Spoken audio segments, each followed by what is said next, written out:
الرحمن الرحیم۔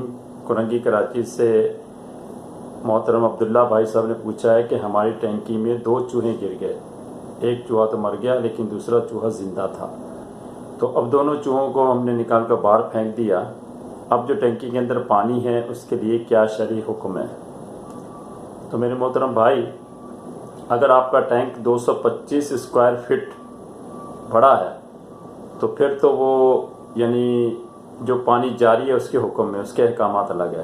لیکن اگر ٹینکی چھوٹی ہے تو پھر اس کے اندر اگر کوئی خون والا جانور جیسے چھپکلی ہے، اسی طرح سے جیسے چوہا ہے آپ نے بتایا، کتا ہے، بلی ہے، یا اسی طرح کی کوئی بھی خون والی چیزیں، وہ اگر اس کے اندر گر کے مر جاتی ہیں تو پانی سارا کا سارا ناپاک ہو جاتا ہے۔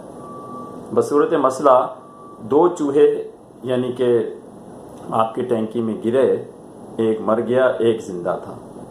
اگر وہ دونوں زندہ ہوتے، دونوں زندہ کو آپ باہر نکال دیتے تو پھر ٹینکی کا پانی پاک تھا، لیکن چونکہ اس میں ایک مر گیا تو اب یہ ہے کہ وہ ٹینکی کا پانی جو ہے ناپاک ہو گیا۔ اب اس کا طریقہ کار یہ ہے کہ آپ سب سے پہلے چوہوں کو باہر نکالیں، اس کے بعد ٹینکی کو پورا خالی کریں، جو بھی گندگی ہے اس کو باہر نکالیں اور ٹینکی کو صاف ستھرا کر کے یعنی کہ 3 مرتبہ دھوئیں، یا پانی ایک طرف سے ڈالیں دوسری طرف سے نکل جائے، یعنی اتنا دھوئیں کہ اس کے اندر چوہوں کی یا جو بھی چیز مری اس کی بدبو نہ رہے۔